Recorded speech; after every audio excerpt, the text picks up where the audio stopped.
The homeless man waited 2.5 hours in the pouring rain to make sure a stranger's handbag containing £450 was not stolen. James John McGowan spotted the bag on the front seat of a parked car that had its window down outside Glasgow Sheriff Court. Mr. McGowan waited for 2.5 hours for the owner to return before giving up and reaching inside and pulling the bag out, only to find it contained £400 in notes and another £50 in spare change. He then took it to the nearest lawyer's office for safekeeping.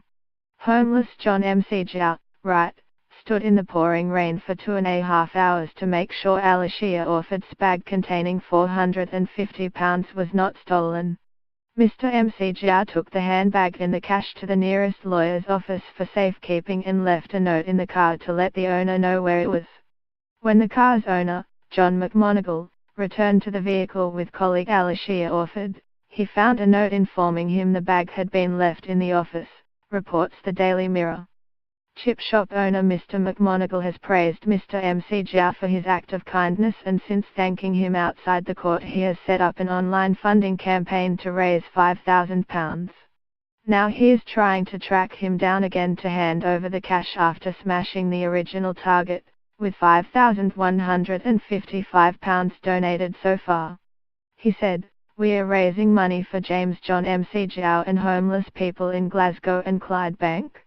The money will be entrusted to John McMonigal to use for the above. Also the first £5,000 will go exclusively James John McGowan. He will get a minimum of 10%, the rest going to the above homeless community." As well as the fundraising drive, another man has offered Mr. McGowan 3 months free accommodation and work. Mr. McMonigal told Glasgow Live, "I was in shock. I couldn't believe that the guy never took a penny." Mr. McMonigal is hoping to track down Mr. McGowan, pictured here being hugged by Ms. Orford, once more so he can hand over the donated money. As well as the fundraising campaign started by John McMonigal, pictured, another man has offered Mr. McGowan 3 months free accommodation and work. To think he is sleeping on the streets tonight when he could have stolen the money and paid for a place to stay? This guy has nothing, and yet he did take the bag for himself. He thought about others instead. It's FOMO, and well, it just proves there's decent guys out there, and especially at Christmas. He came back to the car when I was there and I gave him £40 and thanked him, but I'll go buy him boots and a good sleeping bag as well. I want to do something to help the guy. To donate to the GoFundMe page, visit www.gofundme.com.